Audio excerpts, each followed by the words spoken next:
Yung ano ko dyan, yung ibong tiririt. May ibong tiririt ako sa loob ng Senado eh. May ibong tiririt ako.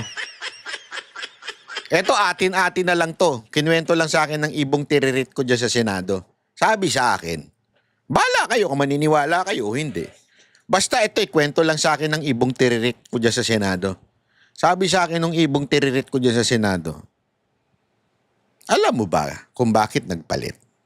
Bakit? Kasi ganito. Sinabihan daw, di umano, allegedly, si Chis Escudero at sinabing patigilin si Marcoleta at palitan. Or more or less, ikabig. Ikabig ang direksyon na hindi tatamaan ang mga pangalang hindi dapat binabanggit. Grabe, parang Panginoon, ano? Grabe, no? Kabigin. Tanggalin. Si Chis Escudero daw, nanindigan. Sabi niya, wala sa akin yan. Nakadepende yan kay Senator Marcoleta. So, whatever ang kanyang direksyon, hindi ko pwedeng pakialaman. Yun daw ang sabi. At yun na nag-trigger para, ganun, sabi. Ganun. Okay, sige. Kaya, tinanggal si Escudero. Ayaw mong sumunod. Okay. Tanggal ka. Eto mantakin mo. Kababago lang na tinanggal si Escudero bilang Senate President. Ang una kagad pinalitan ay yung Blue Ribbon Chair. Magandang araw po sa inyo, mga ka-reaction bay. Ako po si Reaction Bay. Ito po mga ka-reaction, sabay-sabay po nating panoorin at sabayan nating reaksyonan sa comment section. Alright, panoorin natin ito mga ka-reaction at mag-comment kayo sa comment section. At huwag nyo pong kalimutang mag-subscribe, mag-like at mag-share. I am not Filipino for nothing. Ayan, at mahalin po natin ang sarili nating bayang Pilipinas. Ewan ko. Parang alam mo sa totoo lang mga mga banateros, pero parang ayoko ngang mag-live mag-video. Kasi bullshit ako eh. Alam mo naman, sabi nga nila, pagka bullshit ka, wag kang haharap sa social media. Bullshit ako. Galit ako. Gusto ko mapamura ng, ewan ko. Iniiwasan ko ng magmura. Kasi maraming nanonood sa atin dito na ayaw na nagmumura tayo. Pero yung mga nangyayari sa bayan natin, mapaputangin na ka talaga eh. Hindi, yun lang eh. Kasi ladies and gentlemen, eto mga to, hindi ho ito ewan ko, bastusan eh. Mga putang ina talaga eh. Ganun eh. Yun ang reaction ko eh. Yun lang kagad ang reaction ko, bastusan. Mantakin mo, ngayong araw na to, tuwan-tuwa na tayo kasi finally, pinangalanan din kung sino talaga di umano ang mga magnanakaw sa bayan natin. Tapos, ayun, may nagalit. Putak. Ayoko talaga eh. May nagalit. At tinanggal ngayon yung branch ng government na nagbanggit ng tinatawag nga nilang the name that you cannot mention, or ano ba yung sabi ni Escudero? Malupit yung binitawan ni Escudero na yun eh. Kaya tuloy siya nadali. Ay, nako. Bigyan ko lamang kayo ng buod baga. Buod ng mga nangyari ngayong araw na to. Simpleng-simple lang naman ang buod na yan eh. Gusto nyong malaman kung anong buod nung nangyari? Ibig sabihin, summary ng nangyari ngayong araw na ito. Wag na ako magsabi, yung atin na lang katoka. Kakalbo. Kilala nyo yung... Proud ako na ano ko ito. Ito yung mga kakalbo natin ito eh. Tayo mga kaupaw. Mga kaupaw. Di ba? Hindi na ako magsasabi, magkikwento sa inyo ng summary. Ito na lang sa ating senador. Ito sabi niya. Ang korupsyon sa Ghost Flood Control Project ay nasa House of Representatives. Ayon sa investigasyon ng Senate Blue Ribbon Committee. Pero bakit ang Senate President ang pinalitan?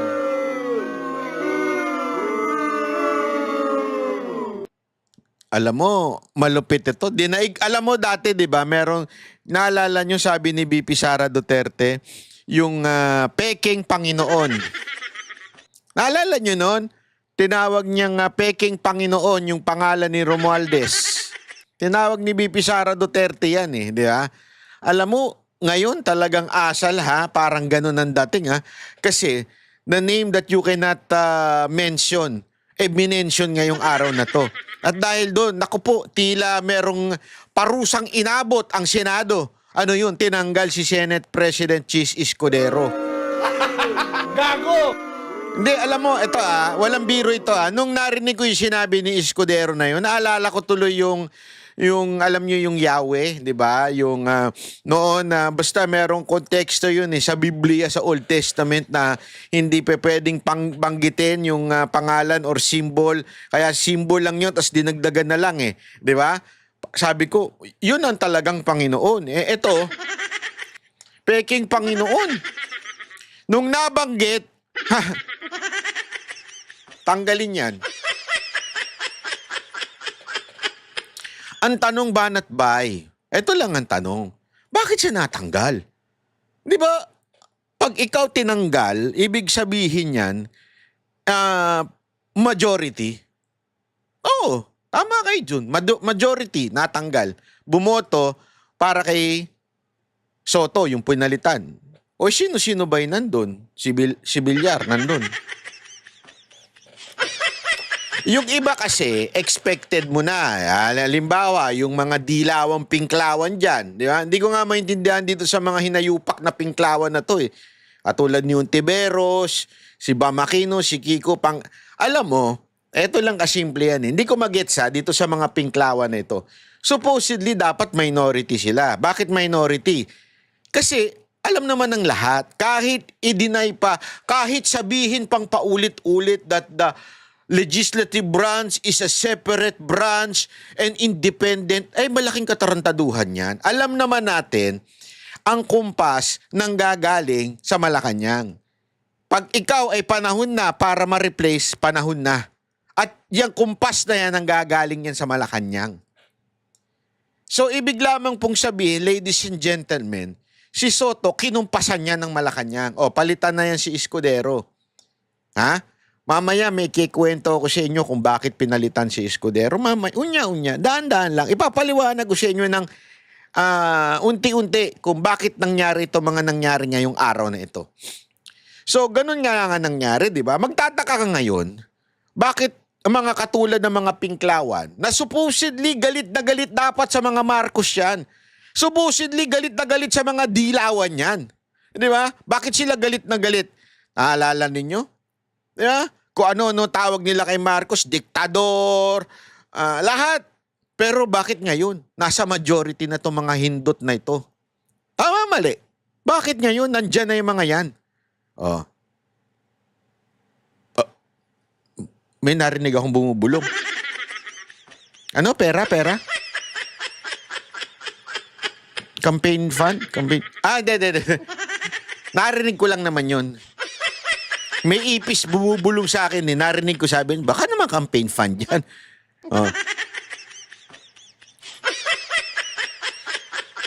Pero syempre, expected na natin yan. Bakit? Gusto nilang ma-impeach si VP Sara Duterte. Alam naman natin si Soto atat na atat i-impeach si VP Sara Duterte, di ba? Alam natin yan. Atat na i-impeach si VP Sara Duterte yan. So, posible yun. Ang hindi ko magets, hindi ko magets itong mga bilyar. Hindi sorry supposedly una-una. Kayo, ikaw, Camille, makinig ka sa akin Madam Camille. Kung hindi ka sumabit kay VP Sara Duterte, hindi ka mananalong senador. So, ibig sabihin, manggagamit ka? Gago! Ngayon na nakaupo ka na, manggagamit ka at ginamit mo lang si VP Sara Duterte?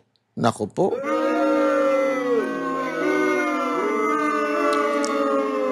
Mark Villar! Naku, ikaw pa naman, naku. Mark Villar, ikaw pa naman ay naging sekretary ni Pangulong Duterte. O baka naman, baka lang dahil nasasabit ang DPWH.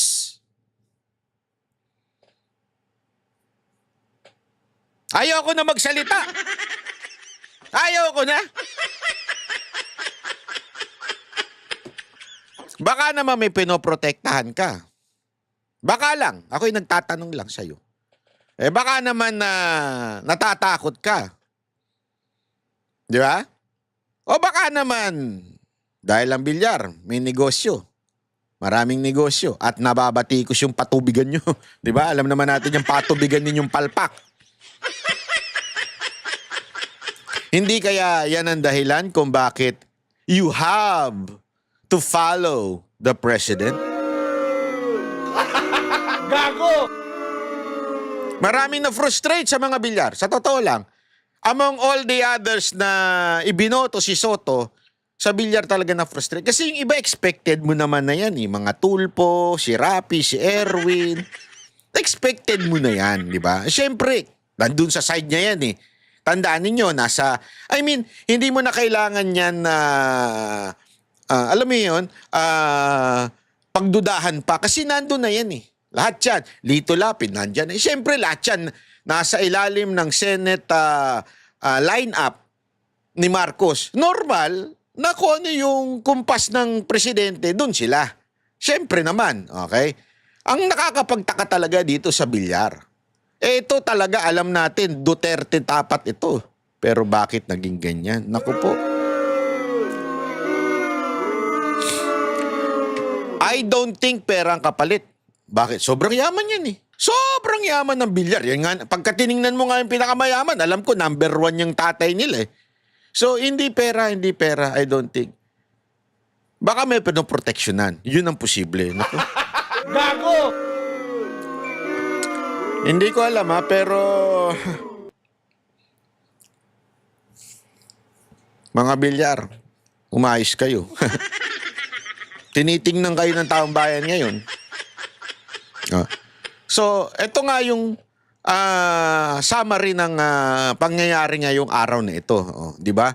Nabulgar ang korupsyon at yan po ay nanggagaling mismo sa pinuno di umano ng Kamara na si Romualdez at si Zaldico. Bakit ba si Zaldico? Kasi siya yung chairman ng appropriation. Alam natin ng appropriation, sila yung in charge doon sa budgeting. So, binuking nitong Diskaya. Etong dalawang to at kasama yung mga congressman. Pero ang nangyari, pinalitan si Senate President Chis Escudero. At ito pa matindi, ladies and gentlemen. Ngayon lang din, lumabas din. Pinalitan din ang, ayan. Pinalitan din si Marcoleta as Chair of Senate Blue Ribbon Committee Head. Naku po. Alam nyo, mga kababayan, ito isa sa mga frustrating na nangyari ngayong araw na ito. Kasi, ako masungit si Marcoleta. Okay? Pero tamang-tama siya doon as a chair ng o chairman ng o chairperson ng Senate Blue Ribbon Committee. Una, abogado. Pangalawa, grabe talaga mag-imbestiga. At ako, nakikita ko, napaka-independent. As a matter of fact, nagulat nga yung lahat ng nung biglang bumanat siya kay Estrada, di ba? Kay Jinggoy, sabi ba naman niya, ligtas ka na. Alam mo, ganun siya ganun siya, masasabi nating totoong tao. Di ba? Basta, ito talagang sa tingin ko banateros talaga dating nito Di ba? Talagang totoong tao siya Bitaw talaga kung bitaw. Tapos biglang papalitan. Pagkatapos ng isang matinding accomplishment. Accomplishment yun, ladies and gentlemen. Mamaya makikita ninyo, papakita natin sa news, di ba? Si Romualdez, pinangalanan. Si Zaldico, naimbitahan niya pa si pangalan nito, si Tiangco, at doon pinakita talaga yung inilagay na pera ni Zaldico sa mga distrito. Yeah? According to Tiangco. So, kung accomplishment, kauupo pa lang ng mamang to, si Marcoleta. And yet, ang dami ng accomplishment. Pero ladies and gentlemen, grabe Grabe. Isang ganun Alam mo, hindi mo talaga matatanggal sa isip ng mga Pilipino na kaya tinanggal ito dahil may nakantil. Merong nakantil. Alam mo, dito mo makukunik makukunik mo talaga dito Malacanang ang kumukumpas sa Speaker of the House, kung sino yung magiging Speaker of the House. Malacanang din ang kumukumpas kung ang sino ang magiging Senate President. Alam yan ng lahat ng senator, lahat ng congressman, alam yan. Ang dinadali ng Blue Ribbon Committee ay si Romualdez at si Zaldico. Pero bakit pinalitan ni BBM etong si Marcoleta? Ang tanong tuloy ng taong bayan. Meron kayang kinaugnayan ang presidente ng Pilipinas sa korupsyon di umano allegedly accused by the Diskaya kila Speaker at kay Zaldico? Yan ang tanong ngayon. Kayong sumagot, mga kababayan, kasi kung wala at kung gusto ninyong malaman talaga ang katotohanan, gusto ninyong malaman ang katotohanan tama, mali. O edi sana tuloy-tuloy si Marcoleta. Ay, sandali, Banat Bay. Putang ina mo, Banat Bay. Mali naman yung opinion mo Wait a minute, chotomate ha. Sasabihin nila, kasi na-involve si Escudero doon sa campaign na merong nag-donate na contractor. Okay, given. Sabihin na natin. Let's assume it is true, although it is not. Yung naikwento ko na sa inyo kung anong tamang usapin tungkol dito. Pero assuming tama yung isiniisip ninyo. Halimbawa lang. Pero bakit tatanggalin mo si Marcoleta? Na wala namang kinalaman doon sa tinatawag ninyong quote-unquote iskandalo ng Senate President. So if you are the President of this country and you are seeing, eto lumalabas na yung mga katotohanan, eto na yung mga dapat nating marinig. Nakikita mo na, tumatakbo na maganda. Di ba? Kung ako yung presidente, sasabihin ko, kunwari, Sabihin ko kay Soto, sige. Soto, since nababahiran ang leadership ng Senate, you replace Escudero. But, hayaan mo si Marcoletang tumuloy-tuloy para ma-discover pa natin talaga kung sino ang totoong mastermind nitong iskandalo ng flood control o ghost projects na ito. Tama, mali. Kung interesado ka talaga malaman kung sino yung mastermind. Pero, kung takot ka na malaman kung sino talaga ang mastermind, kung ako yung presidente at takot akong malaman kung sino yung mastermind, ay unang-unang tatanggalin ko si Marcoleta. Bakit? Kita nyo nangyayari. Nabubuking yung pinsang ko. Tama, mali. Allegedly lang assuming na totoo. Papakita ko sa inyo Kasi yan po ang ginagamit ngayon ng kampo ng mga Marcos. Kesyo, kaya daw pinalitan ay dahil sa eto daw si Escudero ay nasasangkot sa mga issue. Ako, ladies and gentlemen, sa tingin ko, ginamit lang yan. That's the truth.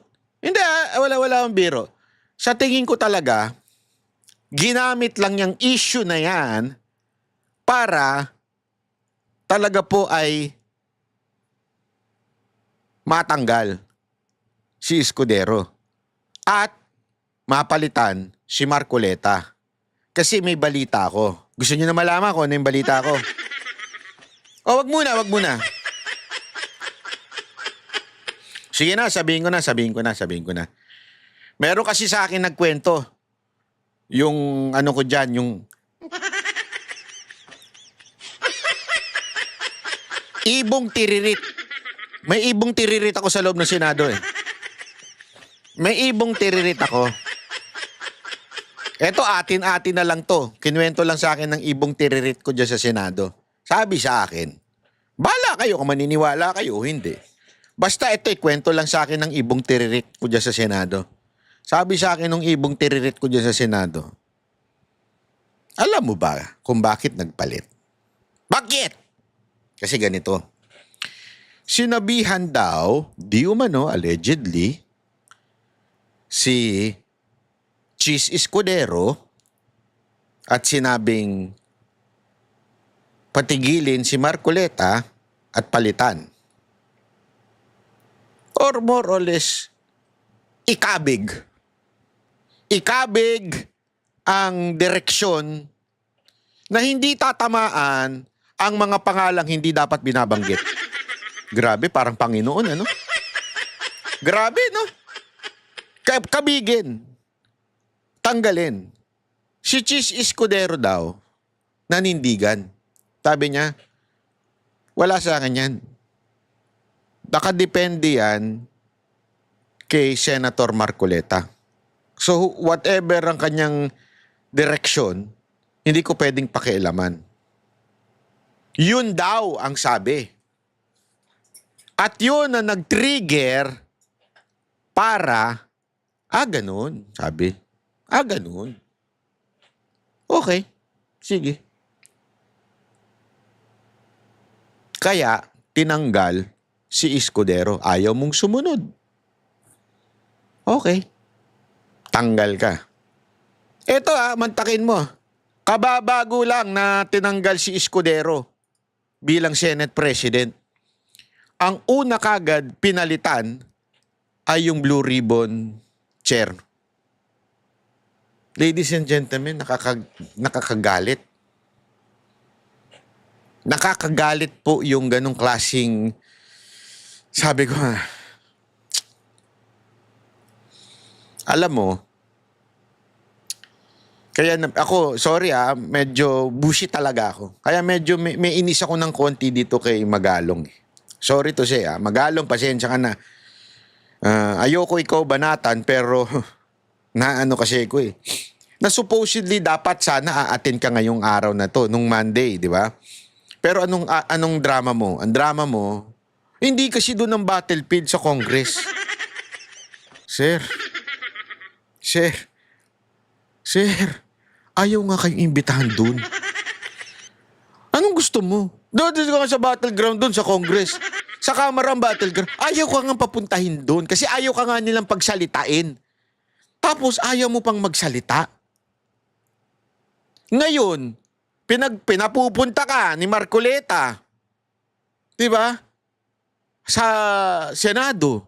Wala na. Hindi na si Marcoleta ngayon. Eh ako, may hinala ko eh. May hinala ko.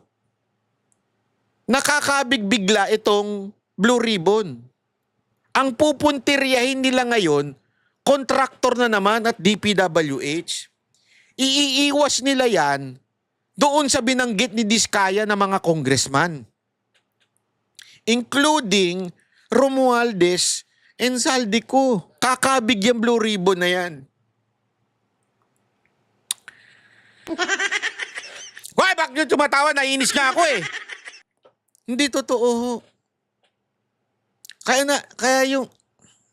Sorry Magalong As much as I want to like you because you are quote-unquote anti-corruption. Pero yung drama mo, wala na. Asa na? Aantay ka pa ng panahon. Today is the time. Wala ka na ngayon. Ano na mangyayari? Eh, busta tayo, kakabig yan, oh. Oh, kakabig yung Blue Ribbon na yan, oh.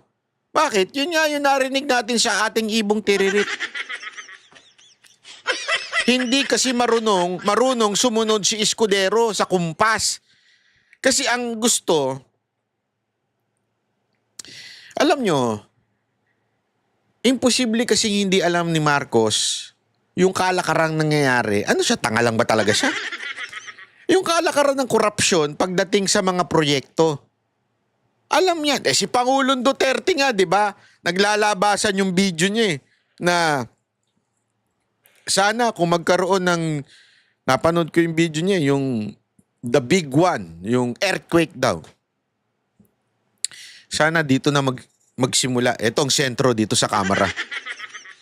Kasi alam niya, and every one of us knows, without the Congress or the House of Representatives magbibigay ng allotment sa mga distrito, walang mananakaw ang DPWH at kontraktor. Ano yun, Mr. Marcos? Tatanga-tanga ka na lang ba talaga? Imposibleng hindi mo alam niya. Alam mo yan. Alam na alam mo yan. Kasi alam ko, naging congressman ka din, naging senador ka, so alam mo yung ganyang kalakaran. I'm not saying you're part of that kalakaran, pero you know that. The insertion ng gagaling yan sa Kamara. Pero bakit ayaw mong pangalanan yung pinuno niyang ganyang klaseng korupsyon? Di ba?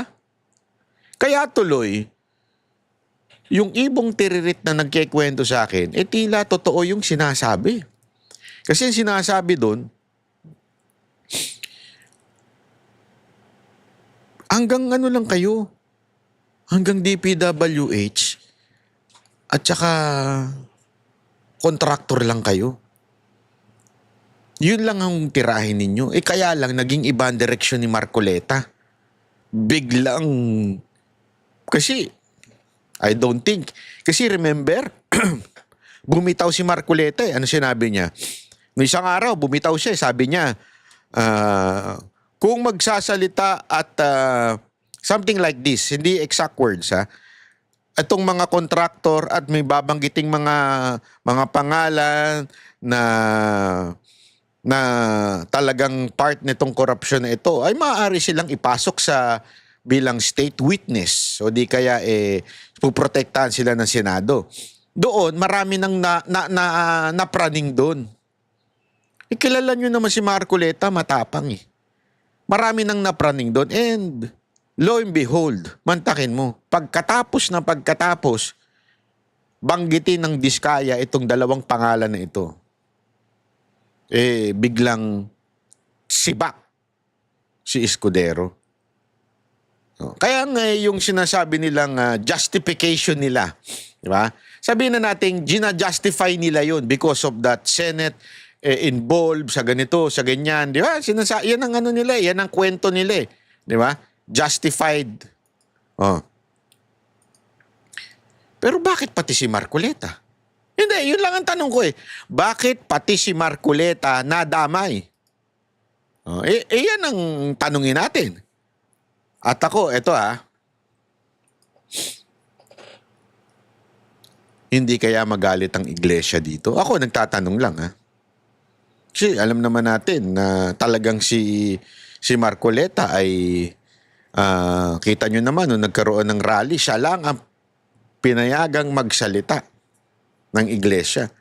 Ibig sabihin talagang somehow, hindi ko sinasabi may katungkulan siya doon, pero alam mo yun, malaki yung ano niya, malaki yung kanyang parte doon. O malaki yung kanyang influence, how do you say? Somehow meron siyang may hatak siya doon sa iglesia. Ito kayang pagtanggal sa kanya sa Blue Ribbon, hahayaan lamang ng iglesia ito? Hindi natin alam. Kasi even if ganito ang nangyayari, kasi remember, nanindigan sila doon sa impeachment. Di ba? Ayaw nila ng impeachment. Tapos itong isa sa kanilang in-endorse na si Camille, tila bumaluktot. And because of that, natanggal si Marcoleta sa posisyon na Blue Ribbon. Papayag kaya ang INC? Hindi, ito lang, nagtatanong lang ako. Panoorin nyo itong video na ito, may papakita po ako sa inyo. Sa gitna ng mga batikos laban sa mga mambabata. Wait lang. Ni Yan. Senador Tito Soto. Nakatutok live si Ian Cruz. Ian. Vicky, para umano ma-preserve ang Senado bilang institusyon sa gitna nga ng gumugulong na investigasyon doon sa mga flood control projects, nagpasya ang mayorya ng Senado na ibalik bilang Senate President si Senador Tito Soto. Mr. President, I would like to move to declare the position of the Senate President as vacant, Mr. President. Is there any objection? Hearing none, the motion is approved. Walang kumontra sa mosyong ito ni Senador Mig Zubiri. Kabubukas pa lang ng sesyon ng Senado kanina. Ang pagbakante sa pwesto ng Senate President nauwi sa nominasyon kay Senador Tito Soto para palitan si Senate President Cheese Escudero. Walang lumaban kay Soto na umaga pa lang ay matulog ng may sapat na bilang para maging leader ng Senado. Bago ang sesyon, kinumpirma ni Soto na may 15 na siyang pirma ng mga sumusuportang senador at nakausap na niya si Senate President Cheese Escudero. Ayon sa isang source, kabilang sa kanila sina Senador Ping Lacson, Risa Ontiveros, Bam Aquino, Loren Legarda, Kiko Pangilinan, Mark at Camille Villar, Pia Cayetano. Ayan, isa-isa natin Lacson, expected, katandem. Ontiveros, Aquino, Legarda, Pangilinan, ayan, expected mo. Cayetano, Pia, kasi remember, nasa unit team din yan, di ba? Ay, nasa unit, ano ba tawag nila doon? Yung, basta yung alyansa ni Marcos sa Senate, di ba? Tulfo, si Erwin at si Rafi, nandun yan. Si Zubiri, matik na yan, kasi yan yung sinipa noon, di ba? Gatchalian, Lapid, Ehersito. Yung si Ehersito ang medyo huli. Huli pumasok yan. Hindi ko alam kung bakit nagkaganyan din yan. Sorry Senator JB, what happened to you? Hindi, what really happened to you? I really do not understand. Bakit? Ewan ko. Hindi, ito kakilala natin to. Nagko-comment pa nga ito minsan sa ating page. Pero Senator JB, you have to explain to the people why. Ang ganda na ng takbo ng Senate Kaya nga sige, sabihin na natin, let's assume na yung dahilan ninyo ay dahil sa inaano nyo itong si Cheese Escudero, di ba? Yan ang ina-assume natin eh. Yung kanilang paratang kay Cheese Escudero. Erwin at Rafi Tulfo, Mig Zubiri, Win Gatchalian, Lito Lapid at JV Ejercito. I went to see him and told him, and then ang una niya tinanong is, so how do you want to do this? Sabi ko, it's up to you. Sabi ko, how would you prefer to do it? Sabi niya, let's do it by acclamation and declare the position of Senate President Reagan. Sir, bakit Mag-resign siya ng position. Parang ganon, yeah. Sir, bakit magkakaroon ng change ng leadership? Anong main issue? Maraming mga hinaharap yung leadership namin. Di ba? Maraming hinaharap. Mabuti na rin siguro yung we'll try to calm things down in the Senate. Kasama ba ang flood control issue kaya bababa siya? Hindi naman siguro. Ito talagang a few weeks back pinag-uusapan na rin ng mga kasama natin. Nasa Senado rin ang ilang anak ni Soto para samahan siya ng manumpa bilang Senate President. We're praying for the betterment Ang bilis nila, no? of our country. Sa kanyang talumpati matapos mailuklok na Senate President, nagpasalamat si Soto sa mga kasama. Tiniyak niyang magiging cooperative ang Senado pero independyente sa gitna ng mga hinaharap nilang hamon. Our people are enraged of corruption. Corruption that is now seen, heard, and felt by the Filipinos more than ever. The failed flood. Kaya nga Senator Soto ang binanggit na nga malinaw na Binanggit na ng Diskaya. Ito yung kausap namin. Ito yung mga congressman. At lahat sila nagsasabing merong porsyento si Romualdez at si Zaldico. Huwag niyong iikutin yung pagdinig at babalik na naman kayo sa kontraktor. Yun ang mahirap alam mo, this is frustrating Baka mamaya, ako ayoko naman nusgahan kaagad, pero ang sakit kasi panuorin na ayan na nilalabas na nila yung katotohanan. Mamaya may papakita pa ako sa inyo. Katotohanan nilalabas na nila. Tapos biglang sasabihin, palitan yung Senate President, palitan din yung si Marcoleta. Sa akin kasi sana, kung hindi nyo pinalitan si Marcoleta, pwede pa sana nating intindihin Pero bakit pati si Marcoleta pinalitan nyo? May problema talaga. If you really want na mabulgar ang korupsyon sa atin, bakit ganito ginagawa ninyo sa bayan? Control projects that's supposed to protect the lives, livelihood, and properties of our countrymen, the dilapidated classrooms for our students, and the lack of quality farm-to-market roads to aid our farmers, all are engulfed in corruption, hindering the progress of the nation as a whole. Nagpasalamat naman si Escudero sa lahat ng mga kasamahang senador na nakatuwang niya mula 19th Congress, lalo sa pagpasa ng mahalagang batas ng Senado na pinapakinabangan ng mga Pilipino kaugnay sa pagdinig ng anomalyang flood control projects. Marami na anyang naabot ang pag-iimbestiga ng kasalukuyang Senate Blue Ribbon Committee. Maski na papano, sa ilalim po ng aking panunungkulan at sa pangunguna ni Congressman Rodante Marcoleta, may ilang bagay po tayong nakamit at nagawa. Nakapagsalita na ng bombo kaninang umaga si Congressman Toby Shanco at nabanggit lahat ng nais niyang sabihin hindi nasabi sa kabilang kamera.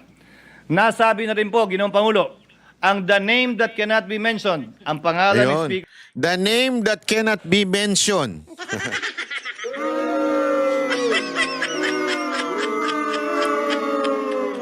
Ha? The name that cannot be mentioned. Alam niyo na kung sino. Gago! Huwag niyong babanggitin, yari kayo. Martin Romualdez at Congressman Zaldico. Ayan, Martin Romualdez. Ako, naniniwala ako dyan The name that you cannot mention. Gusto niyo na malaman? I will not go into details ng aking demanda. Pero, ganito. Gusto niyo talaga malaman? Kung maalala ninyo, nagsalita ng privilege speech si Villanueva noon about doon sa laptop, ganyan-ganyan. nabanggit doon si Zaldico. So, kinomentan ko, nireactionan ko, and because of that, nadali tayo. Di ba? Didinimanda tayo. Okay, karapatan naman niya magdemanda. Wala, ganun talaga. I mean, ganyan ang kinakaharap natin. Tapos, may mga tao, nakakilala ko, na kakilala daw nila si Zaldico, ganyan-ganyan, usap-usap, sabi. Tapos may mga gustong mag-ayos. Parang sinasabi nila, ayusin nyo na lang yan, ganto-ganto, bla bla bla bla bla bla. Sabi ko, I mean, una-una, I just reacted and did not accuse. Okay? Hindi ko naman in-accuse. Nag-react lang ako kay Villanueva. Hindi ko nga maintindihan bakit ako ang dinimanda, hindi si Villanueva. O sige, okay lang. Pero meron din akong nagsabi sa akin na, sabi lang sa akin ha, sabi lang sa akin, hindi ako sure kung totoo. Pinuwento, pasensya ka na, utos daw ng boss. Yun ang sabi.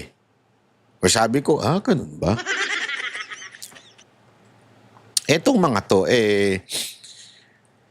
may kakayanan na ayusin ang mga dapat ayusin. May kakayanan to yung mga to.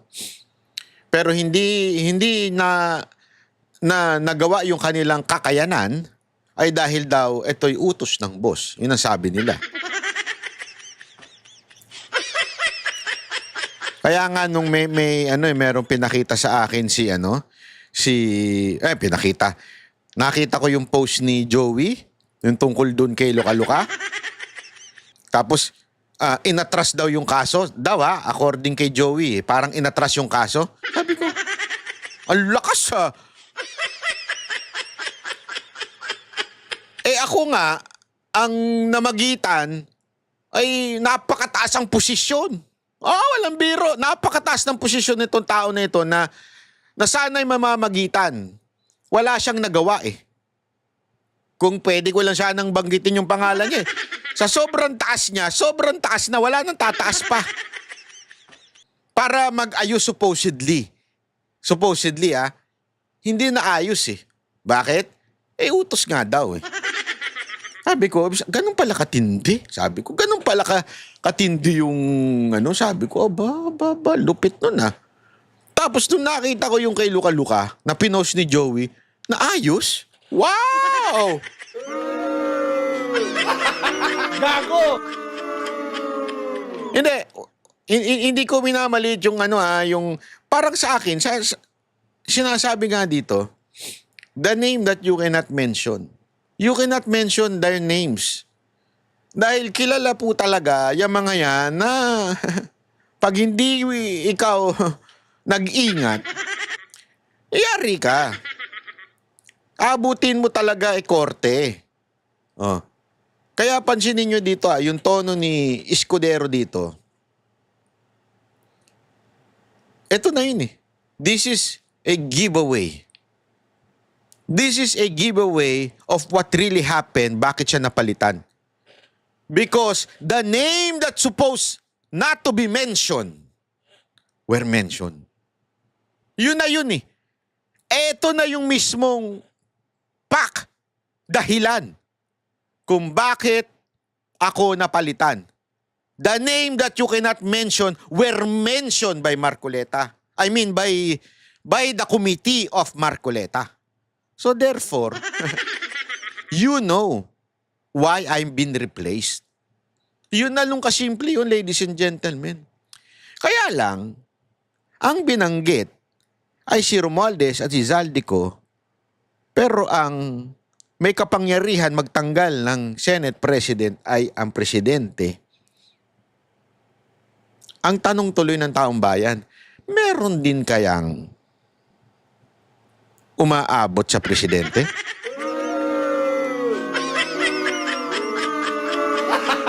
Gago! Hindi, kasi isipin mo ang binanggit doon sa committee ni Marcoleta o sa Blue Ribbon, si Speaker Romualdez at saka si Zaldico. Bakit nag-react Malacanang?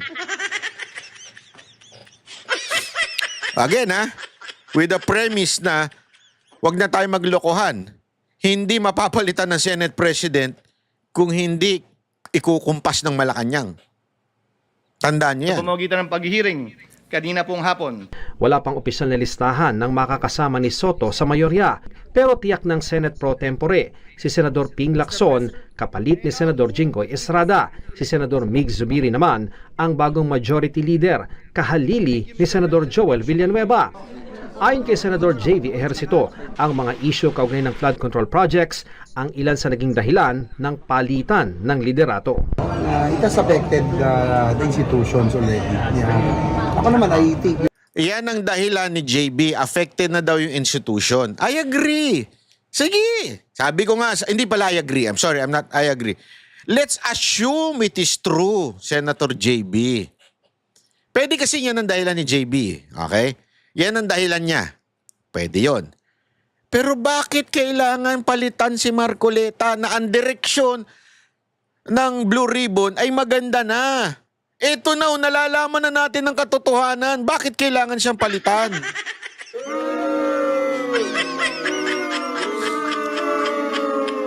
By the way, maraming salamat kay Sir Jack. Kilala niyo si Sir Jack? Yung versus everybody? Bad ding, ha? Kasi may mga may mga hindi naman bad. Yung sabi nga nila sa likod ko dito gooding. Pero may mga badding. Maraming salamat Sir Jack sa t-shirt na ito. Ang ganda-ganda ng t-shirt mo. Talaga nga naman. Commercial pa yun. Mga issues kay Sen Cheese, kay Sen Joel, it's part of the demolition job. But it's already affecting the Senate and we have to save that institution.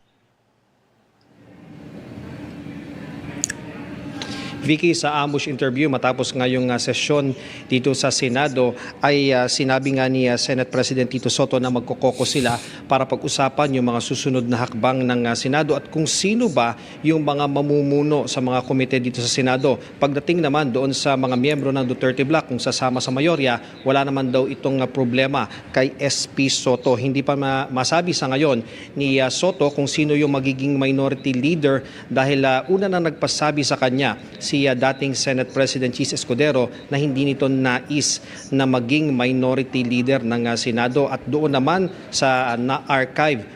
Dapat talaga yung Duterte Bloc ang maging minority. Oo, sa akin panindigan nyo na, mga sir, mga ma'am. Eto, may papakita lang ako sa inyo Tingnan ninyo ang tono ng Malacanang. Okay? Para malaman ninyo, sandali, bakit ganito ang tono ninyo? Kayo nga yung mahilig mag-akusa ng walang ebidensya. Again, etong ginawa nila Diskaya ay personal na naranasan. At may tawag dito, witness ka mismo doon sa quote-unquote crime. That mere witnessing is an evidence. Anong sinasabi niyong walang ebidensya? Ayaw lang naman ng Pangulo kung mag-name drop ng walang ebidensya. Pero kung malaki po talaga at mapapatunayan na mga tetestigo kaugnay dito sa mga di umanong kaugnayan ng ibang mga politiko, yan naman po ay tatanggapin ng Pangulo para isama sa ebidensya kung ano man at sino man ang dapat masampahan ng kaso. Ayan, para sa kaalaman mo Attorney Claire, Yusek Claire Castro, if you are really a lawyer, you should know that evidence in Philippine court consists of 1. Object evidence, tangible things presented in court that can be inspected by the judge. Tangible. Okay? Hindi tangable. Tangible. Documentary evidence, yung mga resibo, writings, recordings, contract, yan mga yan. Number 3, testimonial evidence. Meaning, ikaw mismo naka-witness. Yun, pumapasok si Diskaya. Sila mismo. Kami mismo yung nagbigay ng pera. Di ba? Oh. and other things such as electronic evidence o yung mga digital files. Pero napaka ano na ho niyan. Kaya hindi ko magets bakit ang tono ng nito ni Claire Castro ay evidence. Para tuloy talagang tila iniiwas ninyo sa inyo. Tama kaya yung aking ibong tiririt?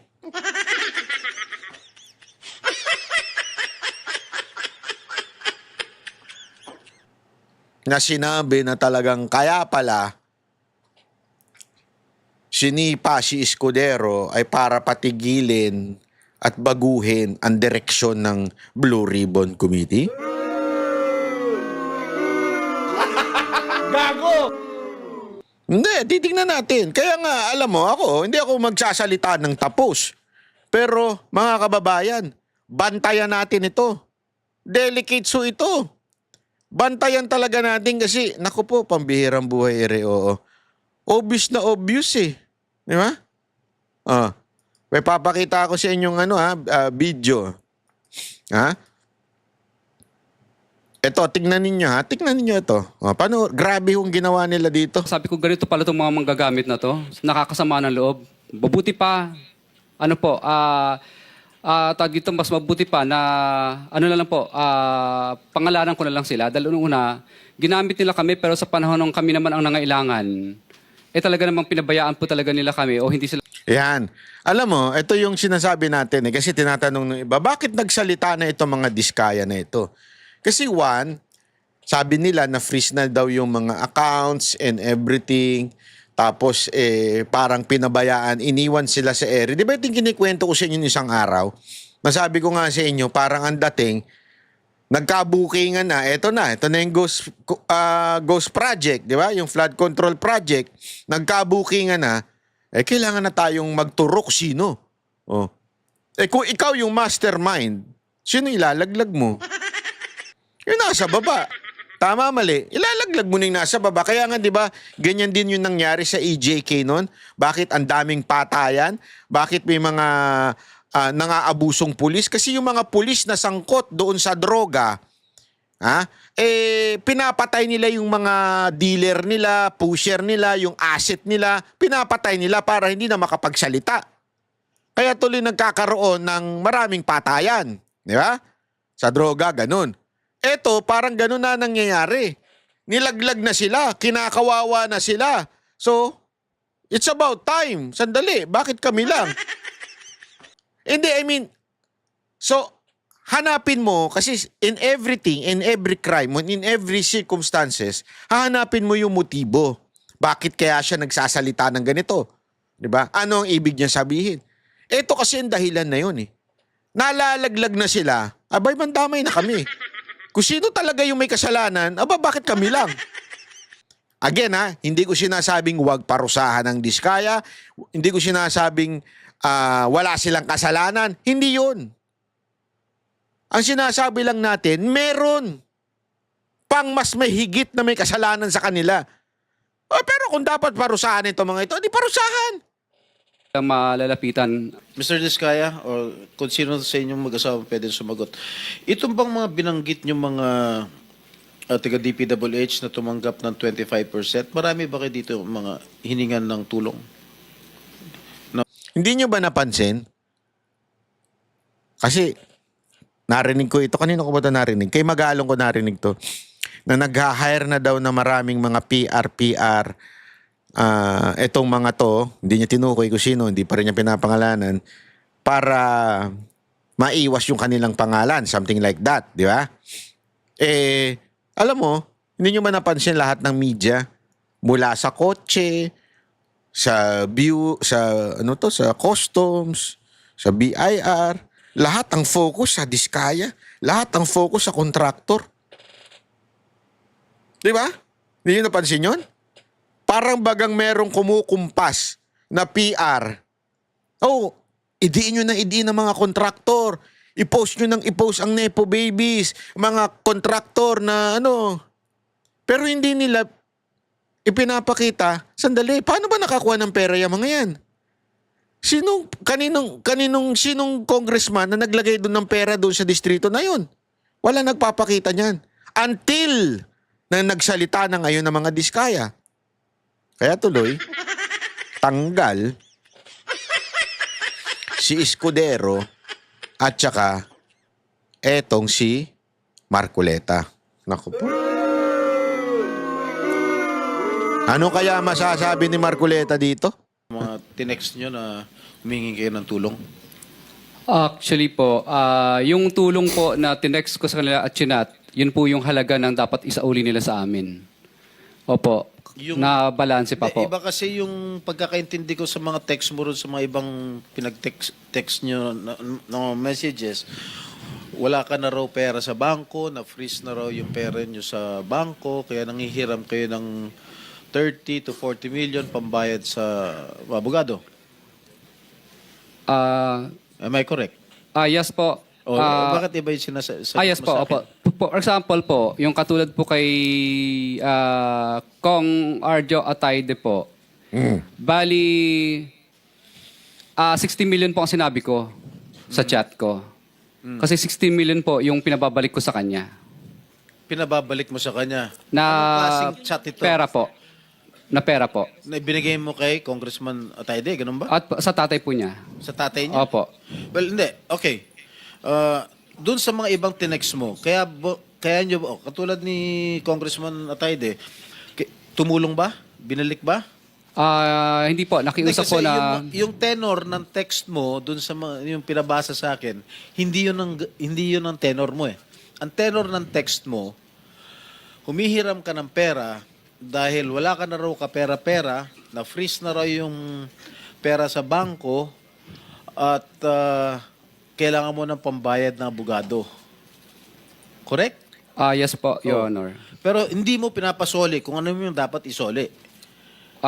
Hindi po. Bali, utang po ang dating ng tema ng dating ko, pero pinasasauli ko po yung mga kinuha nila sa akin. You want me to read the text that you forwarded to one of the officials of the DPWH?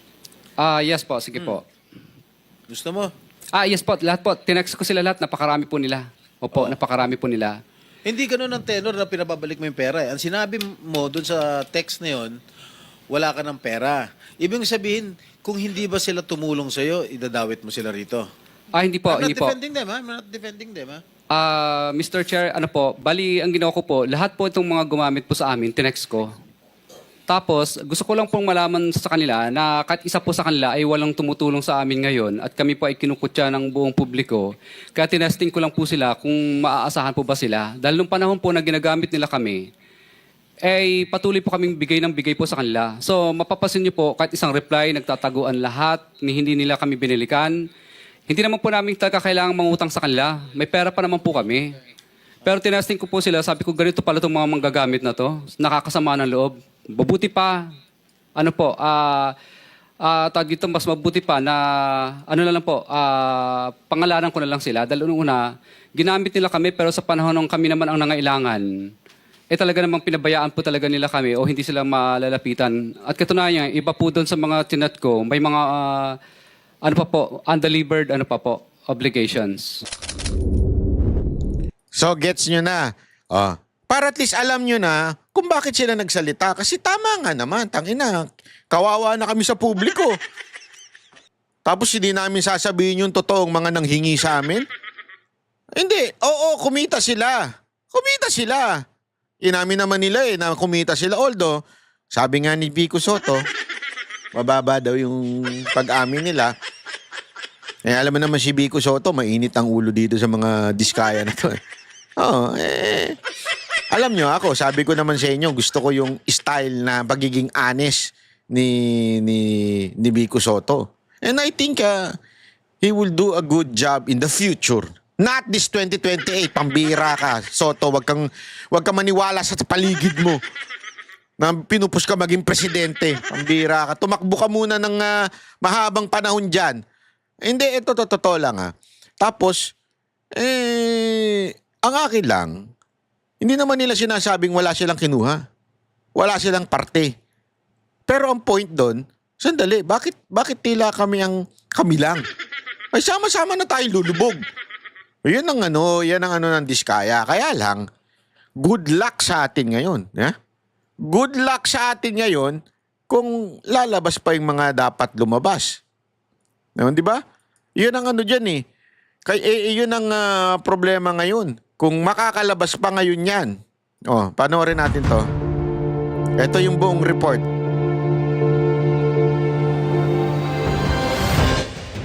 Magandang gabi po, Luzon, Visayas at Mindanao. Hindi maganda. Dapat dyan, mainit na ulong gabi sa inyong lahat. Pinangalanan na mag-asawang Diskaya ang mga mambabatas, mga taga-DPWH at iba pang opisyal na humingi umano ng kickback sa mga hinawakan nilang proyekto. Kabilang sa kanila ang 17 kasalukuyan at dating kongresista. Sabi umano ng karamihan sa kausap nilang taga-DPWH para kay House Speaker Martin Romualdez at ako Bicol Party List Representative Elizalde Co ang pera. Nakatutok live si Maki Pulido. Maki. Sa gitna nga ng pagkakaipit, sa gitna ng mga issue ng mga questionable flood control projects, ay nagturo na ang mag-asawang Pacifico at Cesara Diskaya sa ikatlong pagdinig ng Senate Blue Ribbon Committee. Sa sinumpang salaysay na isinumite nila sa Senate Blue Ribbon Committee, pinangalanan ng mag-asawang Pacifico at Cesara Diskaya ang 17 dati at kasalukuyang congressman, isang regional director ng DPWH, 5 district engineer ng DPWH, isang undersecretary ng DPWH, dating undersecretary sa ilalim ng Office of the President at isang direktor ng Unified Project Management Office. Ilan nila sa mga ito ay personal umano nilang inabutan ng pera para hindi maipit ang kanilang mga kontrata sa gobyerno. Ayon sa mga Diskaya, 10 to 25% ng halaga ng kontrata ang hinihingi ng cash at walang resibong pinipirmahan. Matapos naming manalo sa mga bidding, may mga opisyal mula sa DPWS ang lumalapit sa amin para humingi at kumuha ng bahagi niya sa halaga ng proyekto. Ito ay binibigay namin sa kanila ng cash. Ang bawat transaksyon ay may karampatang voucher at ledger na nagsasaad ng mga araw at kung kailan nila ito natanggap. Meron din nilang kickback na inaabot nila sa Chief of Staff o staff ng politiko. Meron ding binabanggit lang nila ng mga nanghihinging taga-DPWH. Lumapit sa akin ang DPWH Project Engineer na si Angelita Garucha para kolektahin ang parte ni Kong Roman Romulo sa flood control projects noong 2022. Pagdating ng 2025, si District Engineer Aristotle Ramos ang sumunod na nagpakilala na bagman ni Kong Roman Romulo kung saan 30% ang kanyang hiningi ay para kay Kong Roman Romulo. Sinabi niya na walang magagawa dito dahil pondo ito galing sa unprogrammed funds at insertion galing sa taas. Karamihan umano ng kausap nilang taga-DPWH ay sinasabing ang pera ay para kay House Speaker Martin Romualdez at ako Bicol Party List Representative Elizalde Co, ang dating chair ng House Committee on Appropriations. Maging si dating Congressman Rillo, ilang beses umanong binanggit kay Diskaya na malapit niyang kaibigan si Speaker Romualdez at inaprubahan umano ng Speaker ang mga fund request niya. Sa tuwing umiinom kami sa Wine Story, sa BGC, at sa Shangri-La Mall, Madalas pa naman ako dyan. May pera pala dyan. Hindi, biro lang yan. Hindi pa ako nagpupunta dyan. nasabi pa ni Kong Rillo na lahat ng kanyang request para sa pondo ay galing pa mismo sa unprogrammed funds at insertion na inaaprubahan ni Speaker. Ang tao ni Marvin Rillo na si Bogs Magalong ang pumupunta sa amin para kunin ang pera sa aming opisina. Binanggit din si Romualdez at co ni Oswag Party List Representative Jojo Ang. Si Kong Jojo Ang naman lagi ring binabanggit sa lahat ng project sa kanya ay papondo ni Speaker at ni Saldico. Mataas ang hinihingi sa project, dagdag pa niya, hindi naman lahat ng pera ay para sa kanya, kundi para kay Speaker at kay Saldico. Sa computation ni Senate Blue Ribbon Committee Chair Senator Rodante Marcoleta, lumalabas na 25% ng halaga ng proyekto ang para kay House Speaker Romualdez at Congressman Elizalde Co. 5% na parking fee naman ang para sa congressman na nabigyan ng proyekto ang distrito, 6% para sa Bids and Awards Committee, 7% para sa DPWH at tax na 7%. Ang matitira na lang daw para sa proyekto ay nasa 35 to 38%.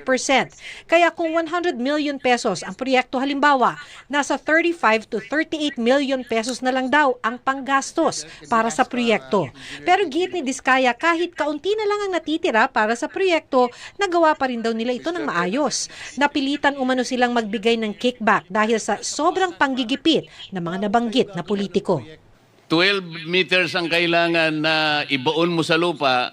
Ang problema, yung 12 meters, kinatay, ginawan 3 meters. Baka naman ganun ang project mo. Hindi ko po kayang sagutin, Mr. Chair, yung gawa po ng iba. Hindi, ikaw ang tinatanong ko. Na-example ko lang yung Mindoro. Baka ganun ang gagawin mo, may mali talaga. Hindi po, Mr. Chair. Kami na lang po ang nag-a-absorb ng maliit na kita. Ibig po sabihin, Mr. Chair, kesa wala kaming project, walang trabaho yung mga tauhan at empleyado namin, minabuti lang po namin na kumita na lang ng kahit na barya-barya lang. Kasabwat na ho ninyo yung district engineer at saka regional director. Paano po? Pati yung COA, kasabwat din ho ninyo. Magbubulag-bulagan na lang yung tatlong yun. I don't think 2% lang po ang kinikita nyo dito, 3%. Magpapakandahirap kayo, 2 to 3%. Kakayanin ba ng 2 to 3% yung mga sasakyan na binili nyo na pagkadami-dami po? I mean, that's way, unbelievable po. Your Honor, kaya po. Dahil 20... Alam mo, kanina yung mga way ng pagtatanong ni Erwin.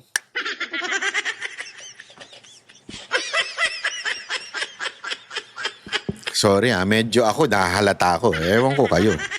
Yung pagtatanong ni Erwin parang... Magaling si Erwin. Talagang diin na diin ng kasalanan ng mga kontraktor.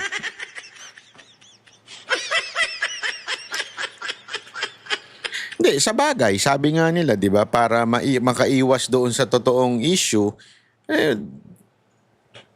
doon ka sa doon ka sa bumanat sa mga sa ganito, yung mga yan. Kasi ganoon ang nangyayari ngayon, mga kababayan. Ha? Tila talagang pinupuntirya etong mga kontraktor. Kaya nga kanina, eto na-observe ko lang. This is my personal opinion.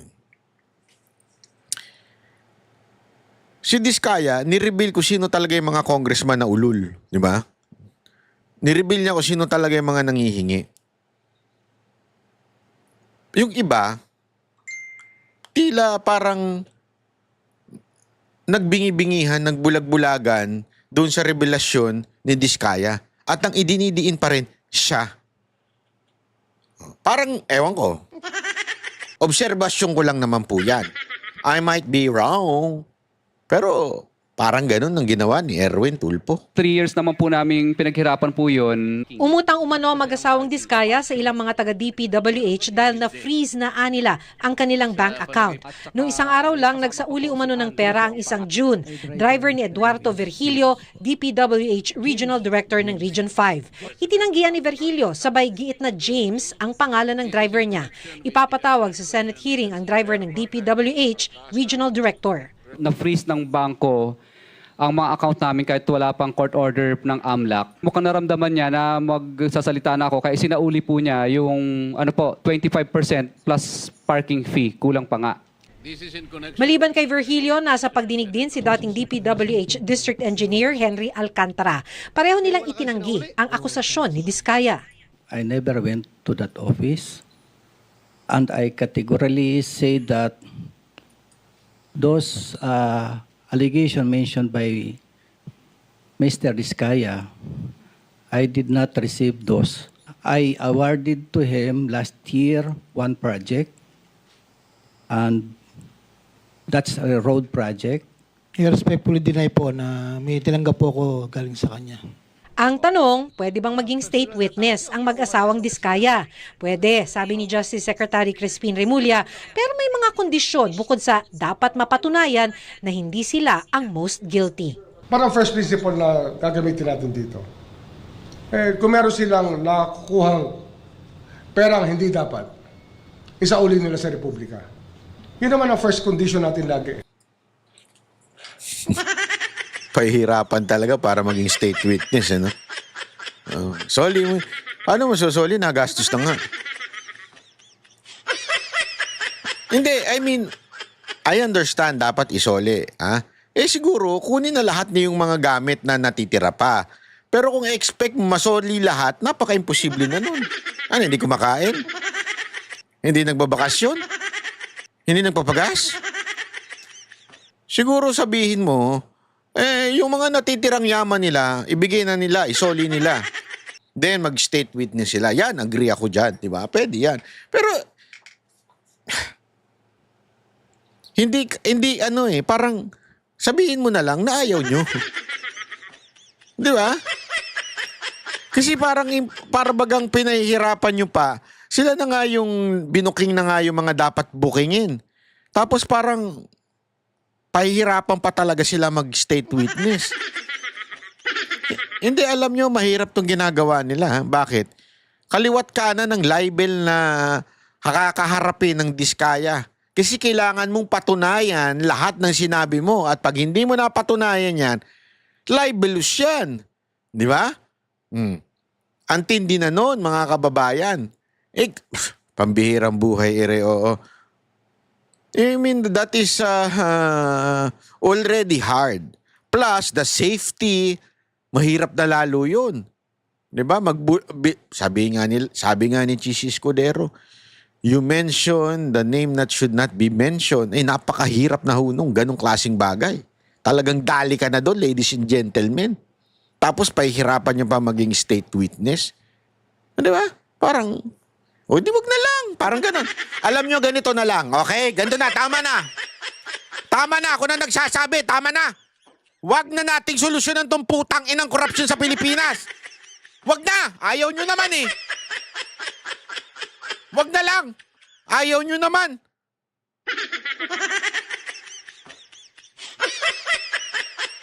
Nakakainit kayo ng ulo. May nagsasalita na nga tungkol sa korupsyon.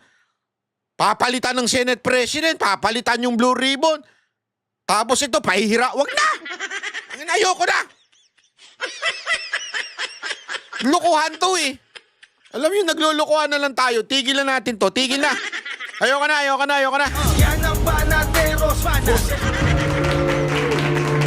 Joke lang po. Kayo naman masyado naman ka-excited. Umiinit ang ulo ko. Hindi kasi nakakainit ng ulo eh. Di ba? Nakakainit ng ulo.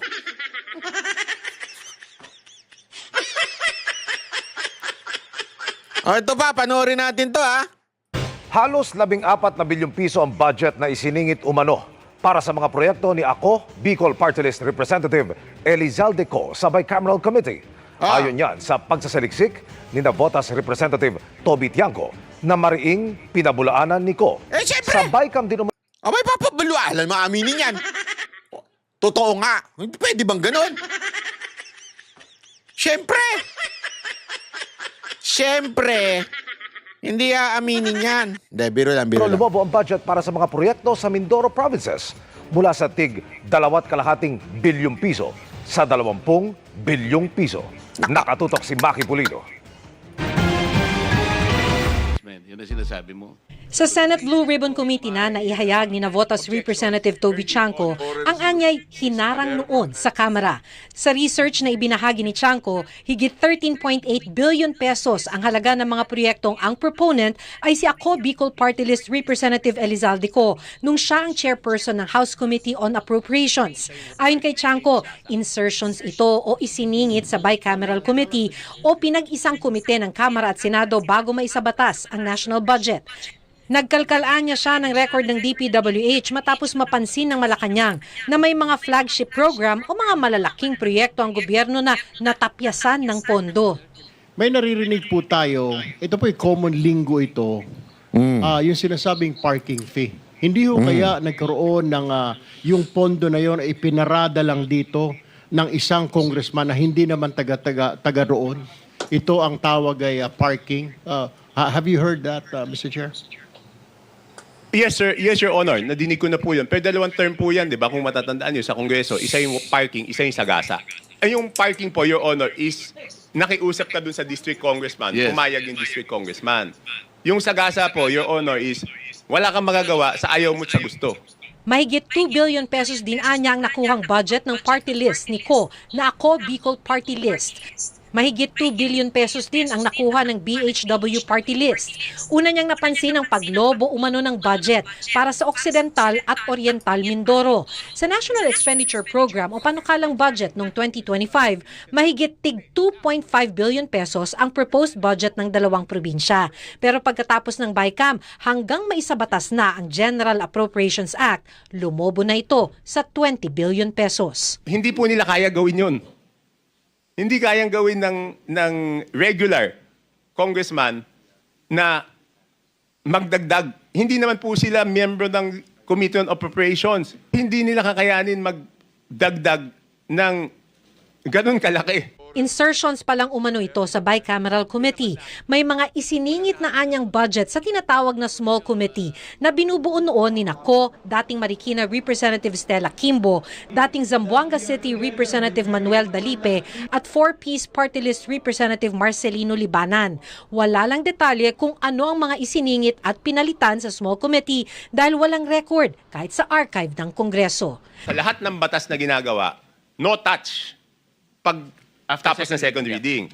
Yung BICAM, kasi po, binigyan ng authority yung small committee, yun. Kaya, pwede nilang galawin. Parang binigyan mo ng blankong cheque, yung 4 na tao. Sa isang pahayag, mariing pinabulaanan ni Ako Bicol Party List Representative Zaldico ang anyay walang basihan at irresponsableng akusasyon. Pawang sabi-sabi lang daw ang mga paratang na ito na umano'y pamumulitika para lokohin ang publiko at ilihis ang pananagutan. Aprobado naman daw ng Kamara at Senado ang 2025 national budget bagamat na veto ng Pangulo ang ilan nitong probisyon. Pero hindi raw siya makakapagkomento tungkol sa 2025 national budget dahil kasalukuyan itong kinekwestiyon sa Korte Suprema at Ombudsman. Handa raw siya magbigay ng pahayag sa Korte kung kakailanganin ito. Sinusubukan pa naming hinga ng pahayag ang iba pang mga binanggit na kongresista ni Tiangco. Grabe, no? 13.8 billion. Naku, grabe, no? Ladies and gentlemen. Grabe po yun. I mean, ganito. Isipin nyo na lang na mabuti. Sabihin na natin, halimbawa lang, sinungaling si Diskaya. Halimbawa lang. Halimbawa lang, sinungaling tong dalawang mag-asawa na to. Pero sandali. Ayon kay Tiangco,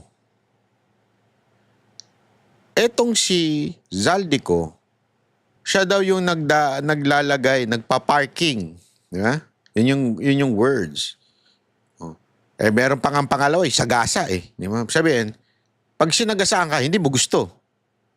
Eto, parking. Para bang pumapayag ka na maglagay muna ng budget dito. Why would Zaldico, according to Tiangco, magpapark ng mga projects sa iba't ibang distrito? I mean, come to think of it, you are representative of Ako Bicol. Di ba? So, siyempre, nakalagay yan sa iyong description bilang Ako Bicol Party List Representative. Ang concern mo, Bicol. Kaya nga Ako Bicol, alam naman sa Ilocos. Siyempre, Ako Bicol. Bicol ang ano mo. Pero bakit ka maglalagay o magpapark? Di umano, yan yung akusasyon ni Tiangco. Maglalagay ka sa ganitong distrito, sa ganitong distrito, ganitong distrito, na umaabot ng 13 billion. Why would you do that? Di ba? Why would you do that? A simple question. Kung you have no reason. So, what am I saying? Is there a possibility na totoo yung sinasabi ni Diskaya? Na kaya may perang inilalagay o merong project na inilalagay sa particular na distrito kasi itong mga distrito na ito ay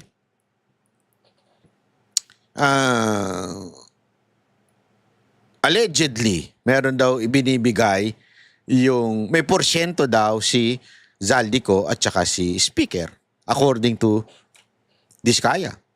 Kaya nga alam mo magandang gawin dyan. Ako, naisip ko ito eh. Gawin nila dyan. Anuhin? Saan ba yung sinasabi ni Tiangco na pinark yung pera? Ay, pera talaga. Sorry. Not pera. Budget. Sa project. Ito. Aling mga lugar yun? Tingnan nga natin kung tutugma yon doon sa mga congressman na sinasabi o tingnan natin kung may proyekto doon si Diskaya. Tama, mali. Yeah? Titignan mo ngayon. Halimbawa lang, District 2,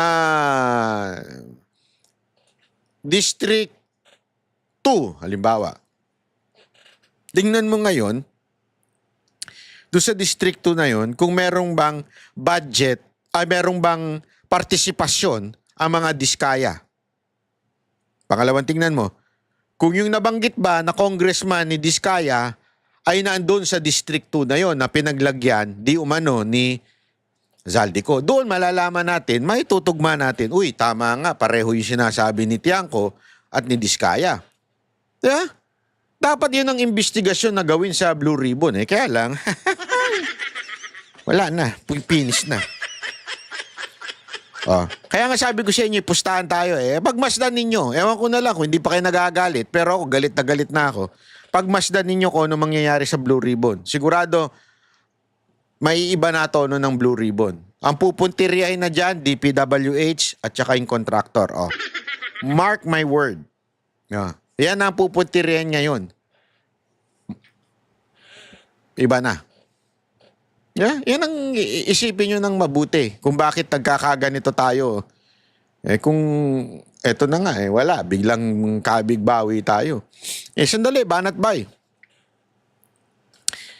Bakit? Mga Duterte, di ba? Sabi nga 2016 nagsimula ang trabaho ng Diskaya. Yan ang lagi nilang ina-argue. Tinan mo na. Kasi ako feeling ko sa tono ng sinasabi ni Soto, merong binabanggit si Soto na panahon ni Duterte ito nagsimula ganyan. So pupunta na tayo dito kay Duterte. Aside from kakabig ito, mag-U-turn pa ito. Mambira. Gago! Pagmasdan ninyo, kakabig itong Blue Ribbon, tapos biglang U-turn yan. Ano U-turn? Si Duterte may kasalanan. Titirahin na nila ng Diskaya, pababagsakin nila ng tapos ituturo nila. Kailan ba kayo nagsimula? 2016. Di ba? Pero wag niyong kakalimutan. Eto. Ang mga Diskaya, itong construction ni Diskaya ay binlacklist nung panahon ni Duterte. 2020, binlacklist ito. Nakabalik na lang po ito nung panahon na ni Marcos. Okay? So ganito yan, para malinaw. Before, I think it was March, kung hindi ako nagkakamali, hindi ko lang nakuha yung eksakto. March 2016, hindi pa presidente si Duterte. Nagsimulang ma-approvean o ma-accredit ang mga Diskaya itong kanilang construction. Itong kanilang firm, itong kanilang kumpanya. It was not the time of PRRD. March 2016. As far as I remember. Correct me if I'm wrong. Pero yan ang naalala ko nung aking ni-research din yan.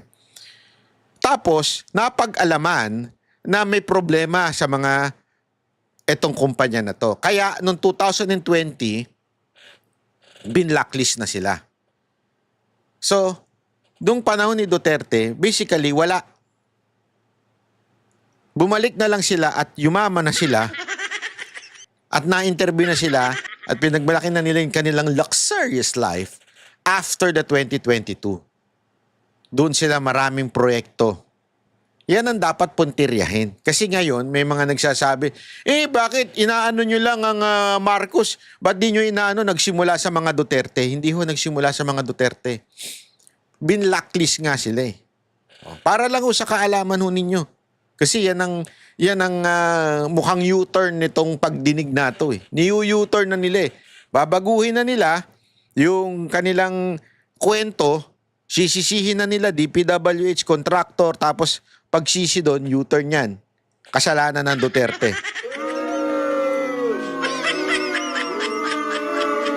Kaya lang, tayong social media, tayong mga vlogger, magbabantay tayo. kayong mga netizen, kayong mga banateros, babantayan natin yan. Ayos ba? Okay? Maraming salamat po. Ako po si Banat Bay. Huwag nyo naman kalimutan mag-subscribe and mag-like. At kung pwede, magpa-member na rin kayo. Ha? Maraming salamat po. Bantayan natin ito. Yan ang banateros, boses ng